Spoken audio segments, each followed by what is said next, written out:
We're gonna be learning the ridiculous history of Jell-O. Hey, quick question. Have you ever even thought about Jell-O? You clicked on the, you know what I'm going to be talking about in this video, but have you ever sat down and thought about how weird Jell-O is as a concept? Jell-O serves as the jiggly bookends of our lives. It's one of the first food we give to babies, and it's one of the last foods we give to Gam Gam before... Oh my god, I'm gonna puke that picture. She kicks the big old bucket. We reserve this gelatinous abomination for nursing homes and high chairs because we do not respect children or the elderly. It's a quivering spoonful of sugary goo that helps the bitter pill of existence slide down. Hold on, wait. Who even likes Jell-O, actually? Because I don't like Jell-O that much. I don't know, like, it's not even that it tastes bad, it's just really the texture, I think. I don't really like it. You like Jell-O, Sin? Okay, hold on. Okay, there we go. You like Jell-O? You gotta be in the mood for Jell-O. What kind of mood do you have to be in to like Jell-O? Wow, okay, everyone likes Jell-O except me, I guess. Gotta be the right flavor, though. Ooh, what kind of flavor do you like? What? I've had, like, orange... You know what? I have had basically only orange Jell-O and... What, like strawberry Jell-O or something? A wild strawberry, peach, and wild berry? What? We gonna look at some Jell-O together. Look at all this Jell-O! See, like, it looks good, but I don't like it. Wild strawberry Jell-O.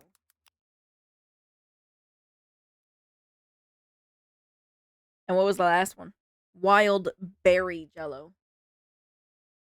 Wild berry Jell-O. Ooh, it's like a purple Jell-O. Yes, pudding over Jell-O, 100%. I prefer pudding. Pudding! Hell yeah! On today's stream, Hoshi learns basic types of fruit and the blue flavor. What is the blue Jell-O? Bluey Jell-O, even. Damn! Look at this blue Jell-O. You can't see it because I'm in the way. Where is open image in new tab? Open image in new tab. Look at that! Like, it looks pretty, but I don't like it. I don't like it. Berry blue is what I meant? Oh, okay. Banana pudding? Hell yeah. Banana pudding. See, this is what I like. Like, look at this. Look at this beautiful open image in new tab. Look at how beautiful. This is far superior. Pudding is far superior to Jell-O. I'm sorry. Sorry, not sorry. Down our gullets. And despite every word and every sentence I just said, Jell-O remains a celebrated mainstay of our culture for some reason. According to my research, it's even been used to help illustrate our scientific understanding of death, which is an insane... Wait, we're talking about Jell-O. In 1974, neurologist Adrian Upton hooked up an EEG machine to a dome of lime Jell-O so he could read its brain waves. And why would you try and find brain waves in Jell-O? Jell-O don't be thinking. Jell-O don't think nothing at all. Well, apparently his point was...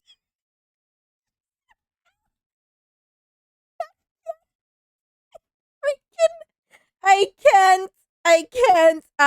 All I keep picturing is our Jell-O. Every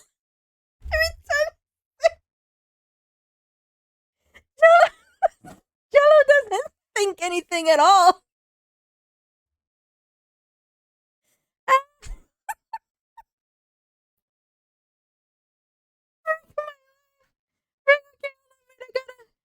I gotta separate our Jell-O from the Jell-O. I am hydrating.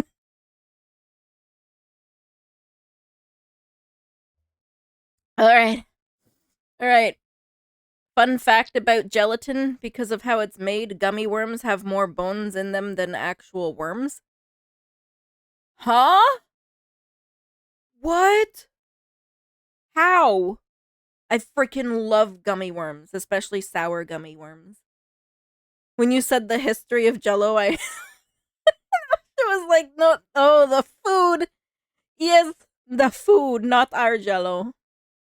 Not the Jell-O dragon. Hello, Warped, welcome in. Welcome in.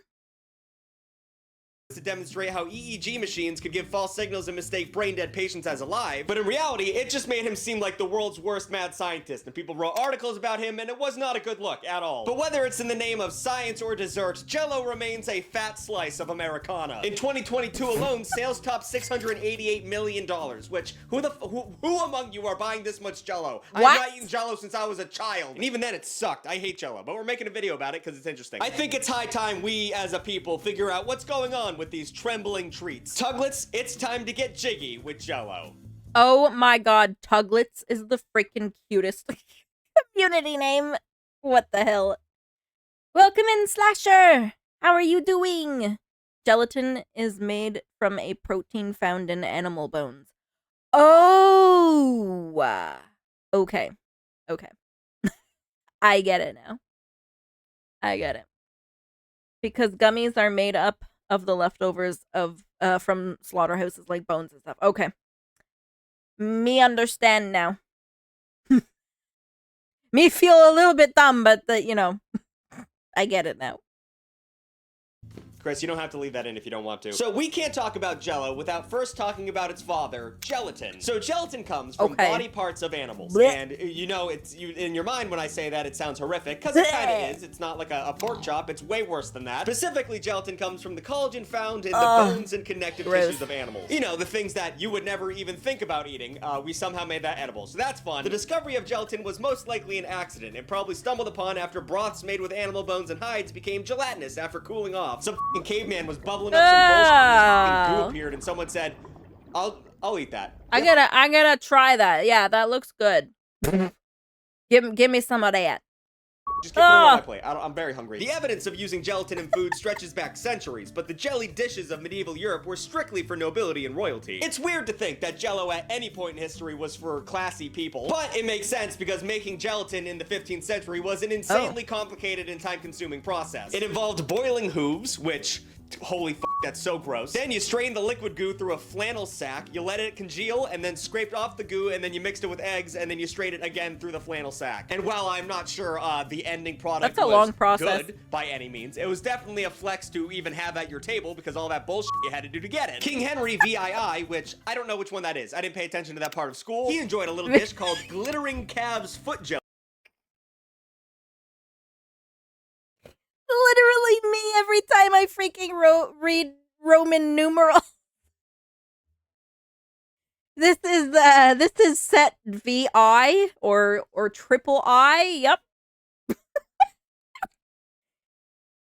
At his banquets. Oh my god. And although not solidified as a product, gelatin was solidified because of him for fancy people. The fancy people can only eat gelatin. But fortunately, this story includes the French, and the French are all about killing things and giving them to the normal people. They said, what, you just boiling bones and taking the jelly that comes out of them and feeding them? The rich people were gonna feed it to the poors. That's what they deserve. And honestly, it's not that big of a leap to go from boiled hoof jelly from escargot. It's all disgusting. In 1682, mathematician Dennis Papin invented a pressure cooker, which he used as a more efficient means of extracting jelly from bones. Now, personally, when I think of pressure cooker, I think of a crock pot. I don't know how they invented this in 1682, but I'm proud of them. A century and a half later, the French were the first to see gelatin's nutritional potential. Did you know Jell-O had any nutrition to it? I didn't. We're all learning together. French soldiers used gelatin as a source of protein during the Napoleonic Wars of the early 19th century. Now, I'm not going to blame Napoleon's defeat at Waterloo entirely on gelatin, but weather conditions and tactical errors aside, I don't think any soldier can be fully efficient with a belly full of pig hoof. I just don't think that's going to work out that well. In 1845, Peter Cooper, the creator of America's first steam locomotive and future presidential candidate, invented powdered gelatin. And because he invented the locomotive engine and was a presidential candidate, he didn't really give a f*** about making gelatin. He didn't care about that shit at all. Cooper owned a glue factory and only stumbled upon the powdered gelatin by accident. He basically shelved the invention for like 50 years, only giving it out to like just back-end alley cooks who needed the shit. But there was a little bit of synergy between two compadres, two entrepreneurs. In 1895, a cough syrup t-shirt manufacturer named Pearl B. Waite wanted to break into the food industry and bought the rights to powdered gelatin from Cooper. Waite and his wife May experimented by adding fruit flavors to the gelatin and eventually landed on a powder that was 88% sugar. And they called it Jell-O.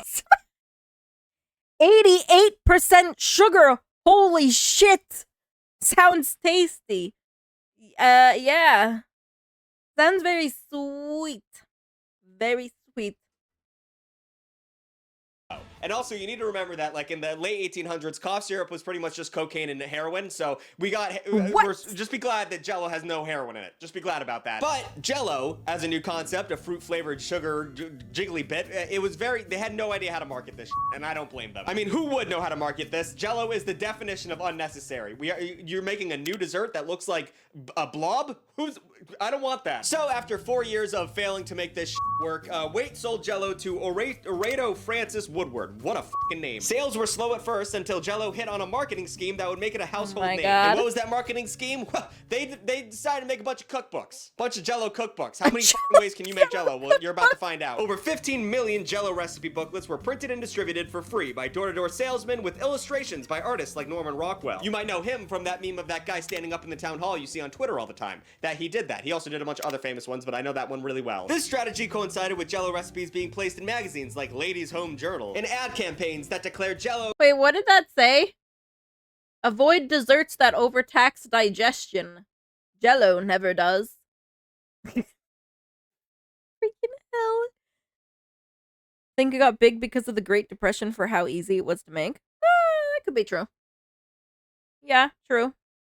Home Journal and ad campaigns that declared Jell-O was America's most famous dessert, which is a little bit bold, but it worked. And then there was innovations like machine packaging and refrigerating, which made Jell-O easier to have and consume. But perhaps most perplexing was the company offering immigrants at Ellis Island bowls of Jell-O as a welcoming gift, which one is a great way to make anyone think that Jell-O was always an American tradition if you get an immigrant coming over and you give them a bowl full of this shit. But that's just a crazy welcoming gift. Like, hey, here's a bowl. You've never seen this shit before, but it's pretty Here's okay. Jell-O. And also, we're gonna be really racist to you for a very long time, but Welcome enjoy to the our strawberry country. Jell-O. It's our best thing right now. Well, the endless marketing worked. In 1902, sales of Jell-O were already at $250,000 annually, and by 1909, they reached the big 1 million. And at the dawn of the 20th century, things with Jell-O got fucking weird. Real weird. Real gross. Immediately. The American middle class, Oh god. You freaking see those SpaghettiOs? Did you see the SpaghettiOs? That's nasty. That's freaking nasty. And freaking jellified. Oh my god, I'm gonna puke. I'm gonna puke. I gotta puke. real gross immediately. The American middle class welcomed industrialization and scientific advances into their domestic work. Are they playing this was VR? known as domestic science, or home economics. Embracing technology, cleanliness, and purity in the home manifested itself in some peculiar ways, and one of the most disturbing was the jellied salad. Apparently, tossing up a salad, and I'm not talking about tossing salad. We're not fucking doing that joke. I am going to toss salad. Messy and just annoying and gross. But encasing all your veggies in a blob of Jell-O was seen as orderly and fancy, and it was fucking gross. Jell-O seemed tailor-made for the ethos of the early 20th century America. The white picket fences and nuclear You want to add some protein to your salad? Just put it in Jell-O. Heck, I went on that ride years ago. Welcome in pizza. Reminds me of Jell-O eel? What? That sounds gross. I never put this much thought into Jell-O. Never really realized how weird it is. Oh, what is Jell-O eel? I'm gonna probably regret this.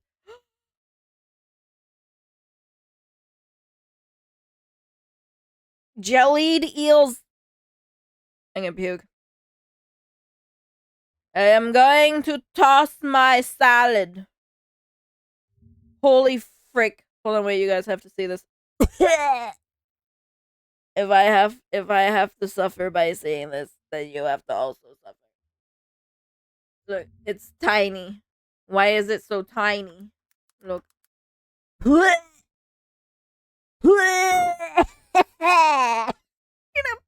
freaking. That's gross.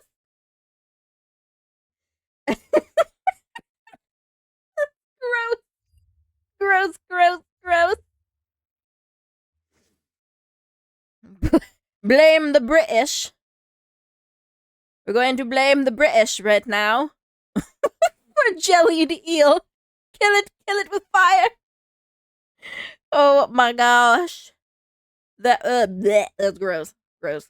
Families of this era were represented in Jell-O's wholesome advertising. Like the Jell-O girl. Do you think she wastes her time getting her hands dirty while tossing salad? Absolutely not. And that's not a sex joke. This is a fucking child.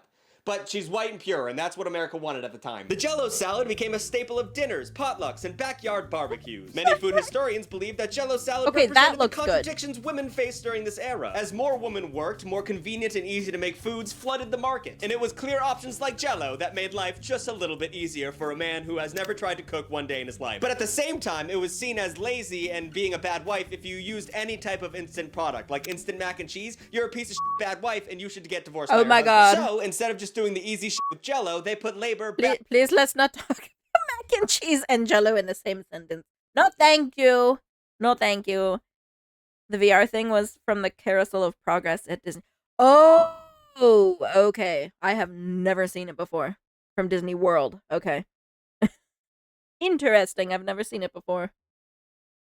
Back into an instant food product, which is backwards ass, but whatever, it was whatever. Those cookbooks I talked about earlier showed Jell-O being a dessert a lot of the time, but a lot of the time it wasn't dessert. It was a savory flavor, like celery, mixed vegetables, and Italian salad. That was the flavor of the Jell-O that was being packaged. Then you put shit into it. So they had like, that's just, oh my god, that's so fucking gross. But let's jump a little bit ahead. We're a little caught up in the back time. Let's go to the forward time a little bit more recent. 70s and 80s saw a new emphasis placed on diets and healthy eating. Americans were getting hit by fast food restaurants like McDonald's during this time, and everyone was getting super fucking fat. No one really knew what was happening, so they were making rash decisions. Sugar was getting demonized, fresh food was being celebrated, and busy moms could always reach for a microwavable dinner. During this time, Jell-O made a pivot back to dessert, which seems backwards ass, but okay, we're gonna explain that. They leaned into new products like Jell-O Pops, portable cups, and revised an old recipe which they branded and sold as Jell-O Jigglers. That was not of this time period. You want some Jell-O Jigglers? Ridiculous, but it'll probably give some fans nostalgia. Jell-O Jigglers was just another stroke of advertising brilliance from the company. Honestly, they're nothing more than a recipe that uses 4 times the normal amount of powder, so the Jell-O is firm enough to cut into shapes and eat with your fingers. The company used this with an ad campaign that would tout Jell-O as more of a finger food than just like a spoonful thing. And it was like a wholesome, fun meal you could have with your kids. Like they cut up a star. Oh, you can eat it now. Haha, it's like arts and crafts, but you can eat it. Don't eat the Play-Doh, kids. You can eat Jell-O. Maybe Jell-O had lost its position as the centerpiece. Would you like to play with your food before you eat it? Jell-O Jigglers put the wiggle in a cup. Hell yeah. I love that his shirt just says ducks. Right? I've been thinking that this whole time. My grandma makes Jell-O with whipped cream and strawberries in it. It's pretty good. I would try something like that. But if you just put, like, plain Jell-O in front of me, no thanks. I don't know. But that sounds good. I'm getting mischievous. I might get a bowl of jellied eel with a side of jellied salad and a Baskin-Robbins milkshake for my drink. Oh, please at least tell me you'll eat all the disgusting Jell-O'd stuff first and then enjoy the Baskin-Robbins milkshake.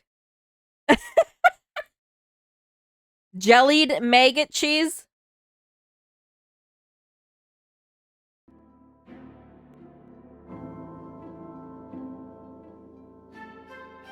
No. Just no. Hell no!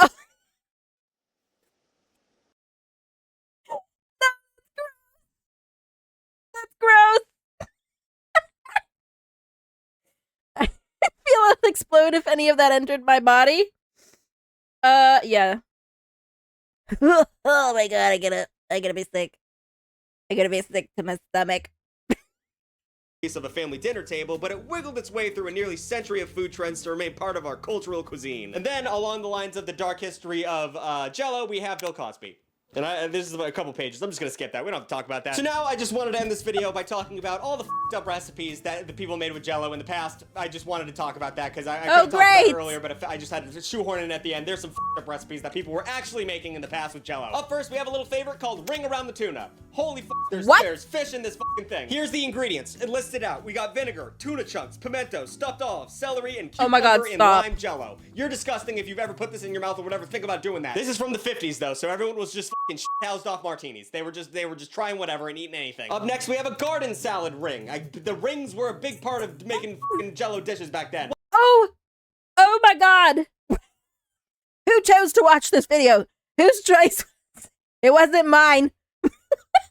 Once again, this bad boy starts out with vinegar, a mainstay in these disgusting dishes. Shredded cabbage, minced chives, sliced radishes, and a sliced up hard-boiled egg. God damn it, this is a little less disgusting than the 2-in-1, but this one's still pretty bad. A fucking sliced up hard-boiled egg in Jell-O sounds like something out of like the Aliens prop list. Oh, but were you not grossed out yet? Okay, well we got barbecue cottage cheese salad, so that's gonna be fucking great. We got lime cheese salad. You ever put a lime and cheese together? Probably not, because it's fucking gross. Then if you go online, people are making fucking like hot dogs into Jell-O salads, and it's just, put up a crisp picture. Put up a crisp picture. If you look up any amount of fucking things that people do with Jell-O online, like people put full herrings in that shit, it's a fucking nightmare. Jell-O is always disgusting. No matter what you do, even if it's just alone, it's pretty fucking gross. It's boiled pig hooves. Conclusion, I didn't think it was possible to dislike Jell-O as much as I do before I started making this video, but here we are. Jell-O is nothing more than clever marketing disguising the animal remains we use to suspend our own dystopian delights. It represents the babies and elderly we force feed this food to. Because Jell-O is both the future and the past, staring us down as a quivering nightmare. New videos every Wednesday and Saturday. Like, comment, and subscribe. Thank you for the extra tuglets for subscribing to Extra Tug. You should have over there $4. You get extra videos. You get all this cool stuff. You just might want to check it out. Look at all the names. That amount of people can't be wrong. They're so fun and cool. Anyway, have a good one, guys. I gotta go lay down. I'm sorry. Goodbye. You want to see Abby? Hold on. I gotta go puke. After all that. Aw, kitty! Ow. Okay, down we go. Kitty! Okay, I gotta go puke now. Freaking the holy... Ugh. Okay, we gotta go try some of those recipes now, especially the vinegar and egg one. Especially the vinegar and egg one, right? That one sounds delicious. Tomato aspic? What's that? What's that? The 50s made ice cream bread, and that's actually pretty good. Wait, what? Ice cream bread? What is ice cream bread? All you need is your favorite flavor of ice cream and self-rising flour. What?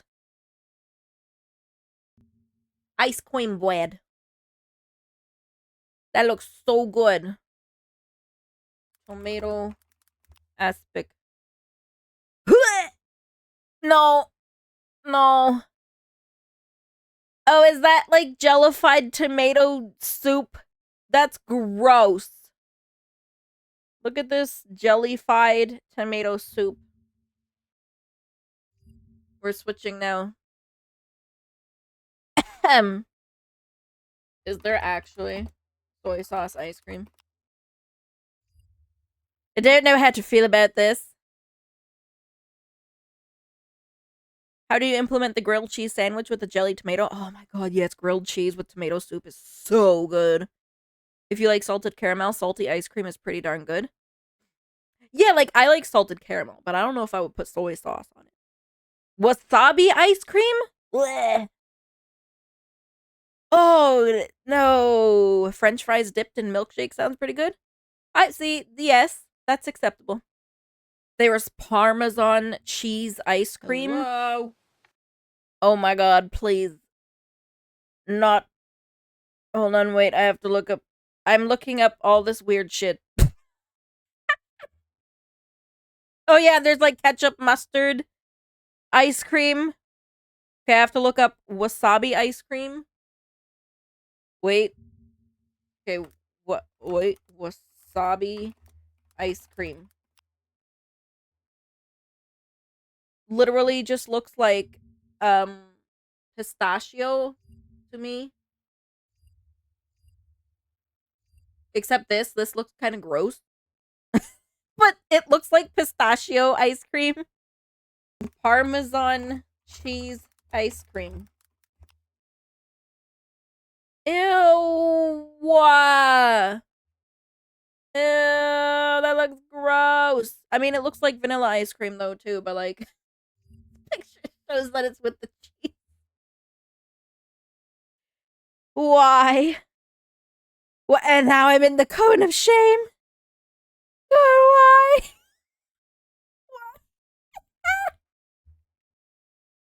Curry flavored. Freak my life. There's all kinds of ice cream. What is curry ice cream. That's gonna look gross. Curry. This is curry banana ice cream.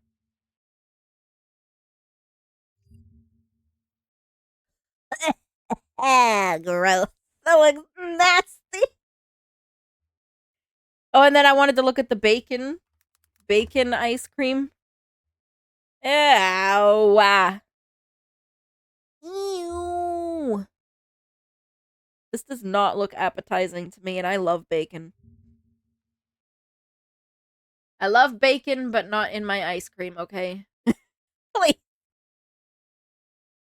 please not in my ice cream. I'll try anything once. Gross, Eli. You have fun with that. Pretty sure that's from Tasting History. The Italians are crying. Not the ice cream. Queen Jell-O mold. What the frick?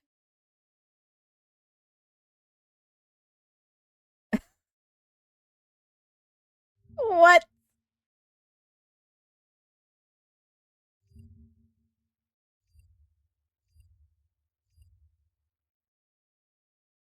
Queen Jell-O.